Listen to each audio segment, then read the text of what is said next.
तुम्हा सर्वांचे माझ्या या नवीन व्हिडिओमध्ये हार्दिक स्वागत।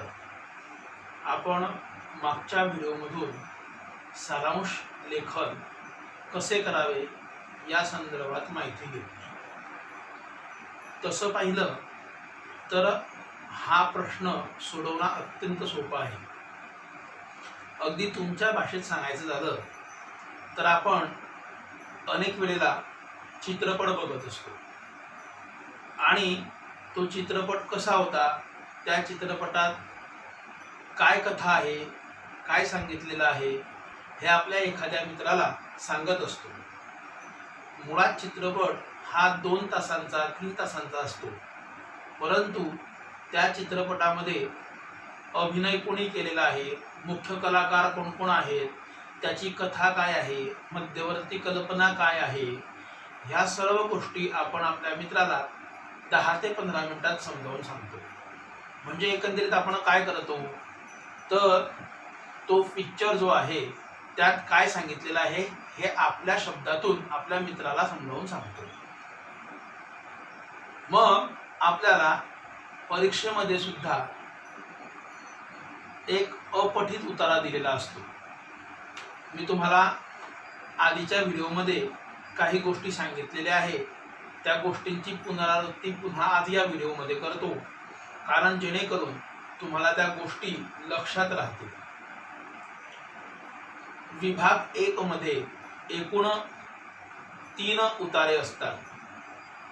विभाग पहिला हा गद्यावर आधारित असतो, त्यामध्ये एकूण 3 उतारे असतात, अ, आ, इ। यातील पहिले 2 उतारे जे असतात हे आपल्या पाठ्यपुस्तकातील असतात, म्हणजे ते पठित असतात, आपण ते अभ्यासलेले असतात। परंतु तिसरा जो उतारा असतो तो आपल्याकरता नवीन असतो, तो अपठित असतो, आपल्या पाठ्यपुस्तकाच्या बाहेरचा असतो। आणि हाच विभाग 1 मधील तिसरा उतारा जो आहे तोच उतारा आपल्याला विभाग क्रमांक 5 मधील अ विभागात पत्रलेखनाला पर्याय म्हणून सारांश लेखनाकरता दिलेला असतो। या ठिकाणी अनेक विद्यार्थ्यांचा गोंधळ असा होतो की त्या ठिकाणी तुम्हाला प्रश्न दिलेला असतो की तुम्ही विभाग 1 गद्य ई प्रश्न क्रमांक 1 ई मधील अपठित गद्य उतार्याचा 1/3 सारांश तुमच्या शब्दात लिहा।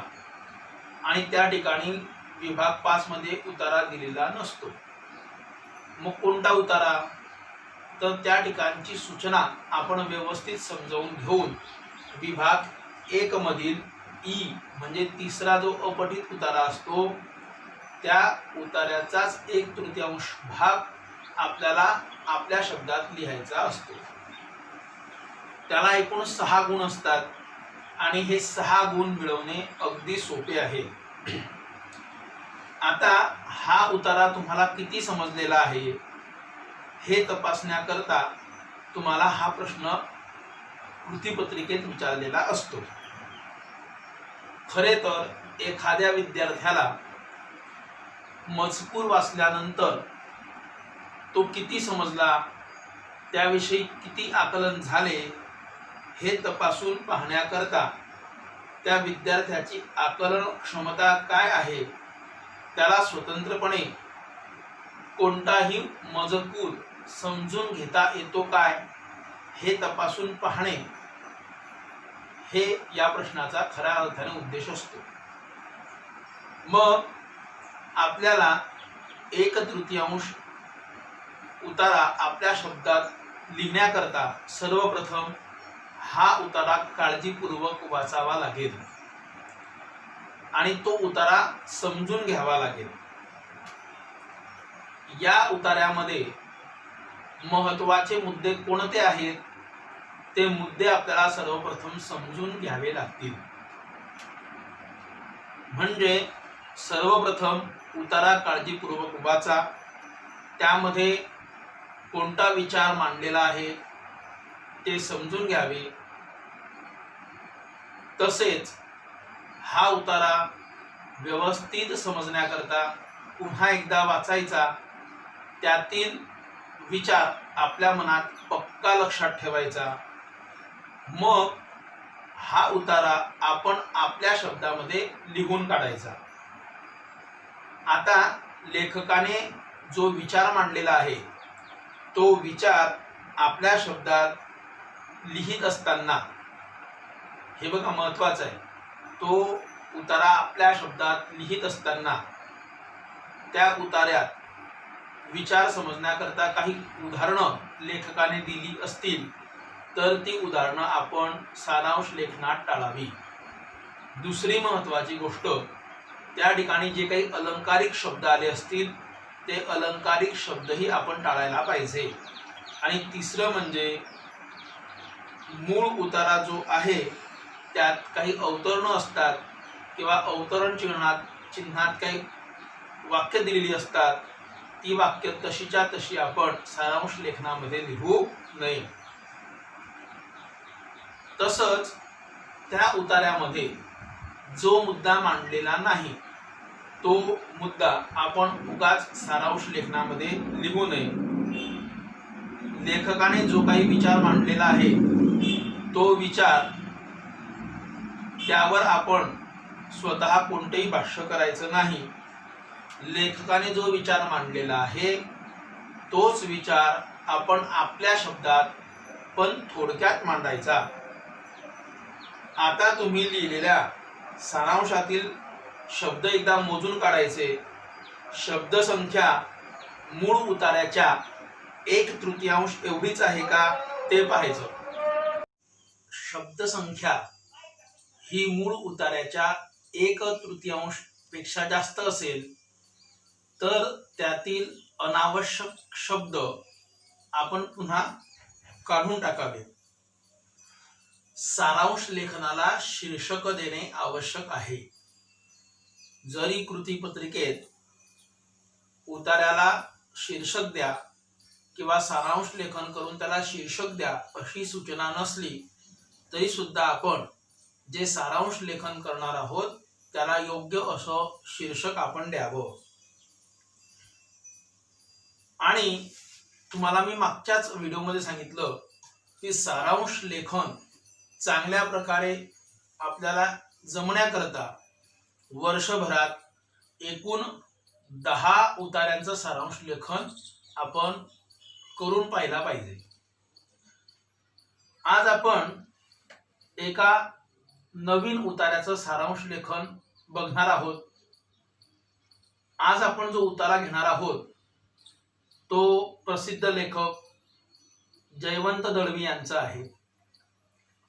पु ल देशपांडे हे आपल्या मराठीतील एक ख्यातनाम साहित्यिक, त्यांच्या विषयी हा उतारा आहे आणि हा उतारा जयवंत दळवी यांनी लिहिलेला आहे. आपण प्रत्यक्षात या उतार्याचं वाचन करूया. पुलंचे व्यक्तिमत्व हे मोठे गमतीदार आहे, गुंतागुंतीचेही आहे. त्यांना जुनातल्या चांगल्याची ओढ आहे, आधुनिकतेचेही आकर्षण आहे. नवीन विचारांशी ते तादात्म्य पावतात. त्यांची जिज्ञासा दुर्दम्य आहे, वाचन चौफेर आहे. काहीतरी झपाटणारे वाचनात आले की आसपासच्या लोकांना फोन करून किंवा पत्रे लिहून त्यात सहभागी करून घेण्याचा उत्साह आहे. माणूस या गोष्टीत त्यांना अतोनात रस आहे. भरडला जाणाऱ्यांबद्दल अस्सल कळवळा आहे. त्यांचे स्वतःचे रागलोभ माणसासारखेच आहेत, पण ते असतानाही त्यांचे साहित्यिक भान कधी सुटलेले दिसत नाही. नेमाड्यांचे पुलंशी फारसे कधी जोडले नाही, पण ती तेढ कोसलाच्या रसग्रहणाच्या आड येत नाही. ते कोसलाची प्रशंसा करू लागले की त्यांचे तोंड बंद करणे कठीण असते. पु. शी. रेगे व्यक्ती म्हणून त्यांना कधी आवडले नाहीत, पण पुशींच्या काव्यावर त्यांचे नितांत प्रेम होते. विद्यार्थी मित्रांनो, आपण नुकतंच आता उतार्याचं वाचन केलेलं आहे. या उतार्यामध्ये एकूण 3 मराठी साहित्यिकांचं नाव आलेलं आहे. त्यामध्ये प्रथम पु ल देशपांडे, पुरुषोत्तम लक्ष्मण देशपांडे म्हणजे पु ल देशपांडे हे महाराष्ट्राचं एक लाडकं साहित्यिक व्यक्तिमत्व म्हणून सर्वांना प्रख्यात आहे. त्यानंतर दुसरे साहित्यिक आहेत नेमाडे. म्हणजे कोण? तर भालचंद्र नेमाडे. ज्ञानपीठ पुरस्कार, पद्मश्री पुरस्कार यांना 2011 साली प्राप्त झालेला आहे. आणि त्याचबरोबर पुशी रेगे नावाचे जे कवी आहेत त्यांचं पूर्ण नाव आहे पुरुषोत्तम शिवराम रेगे. अशा 3 साहित्यिकांचा उल्लेख आपण या उतार्यात बघितला. या ठिकाणी जो आपण मूळ उतारा बघितला तो उतारा जयवंत दळवी यांनी लिहिलेला आहे. जयवंत दळवी हे सुद्धा एक ख्यातनाम लेखक आहेत, कादंबरीकार आहेत. त्यांनी सुद्धा अनेक साहित्य प्रकार उत्कृष्टपणे हाताळलेले आहेत. मग जो मूळ उतारा आपण बघितला त्याचा 1/3 सारांश जर आपल्याला लिहायचा असेल तर आपण सर्वप्रथम जो उतारा वाचला तो नुसता न वाचता तो समजून घेतला पाहिजे. त्याचं आकलन आपल्याला व्यवस्थित झालं पाहिजे. त्यातील जर एखादा कठीण शब्द असेल तर तो आपण आधी समजून घेतला पाहिजे. आपण मागचा पण एक उतारा बघितला होता. त्या उतार्यामध्ये गलोल, ठासणीची बंदूक, ट्रान्फिक्स, जंगल लोअर असे काही शब्द आले होते. मग जर आपल्याला उतार्यातील काही शब्दांचे अर्थच समजले नाहीत तर आपण त्याचा 1/3 भाग कस काय लिहिणार? म्हणून आपल्याला भाषेचं आकलन होण्याकरता आपण सतत वाचन आणि लिखाण करणं आवश्यक आहे. आपण नियमित अवांतर वाचन केलं पाहिजे. अवांतर वाचन केल्याने आपला शब्द भरणा वाढतो, आपली आकलन क्षमता वाढते आणि या सर्व गोष्टींचा फायदा आपल्याला सारांश लेखनामध्ये सुद्धा होतो. मग आपण प्रत्यक्षात जो आज उतारा वाचला त्याचं सारांश लेखन करीत असताना त्याला सर्वप्रथम आपण शीर्षक देऊ.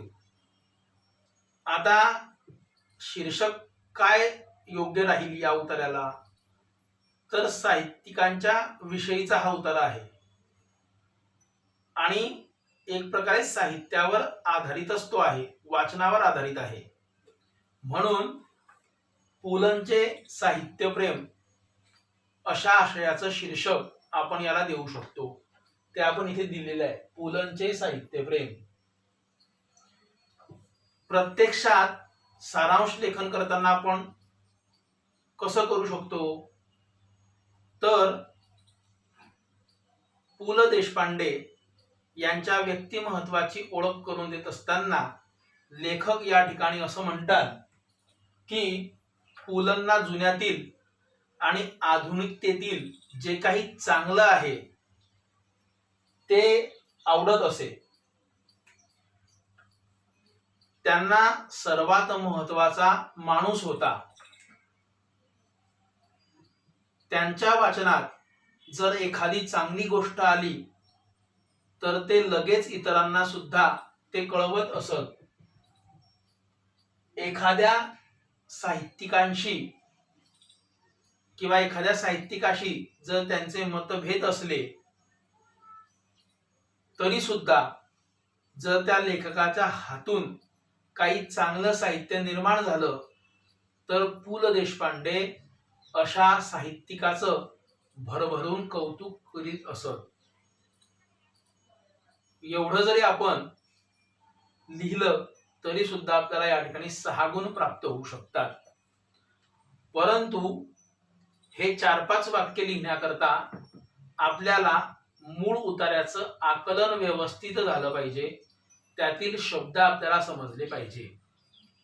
आणि याकरता काय करावं लागेल तर आपल्याला अवांतर वाचन आधी करावं लागेल, लिखाण करावं लागेल. आपण आता 2 उतारे सारांश लेखनाकरता अभ्यासले. याचप्रमाणे तुम्हाला घरी काही वेगवेगळ्या पाठ्यपुस्तकातील किंवा इतर पुस्तकांमधील उतारे घेऊन त्याचं सारांश लेखन करून बघावं लागेल. तरच तुम्ही परीक्षेमध्ये चांगल्या प्रकारे सारांश लेखन करू शकता. तुम्हाला सारांश लेखनासंदर्भात काही अडचणी असल्यास तुम्ही आम्हाला संपर्क साधून तुमच्या अडचणी विचारायच्या आहेत. धन्यवाद.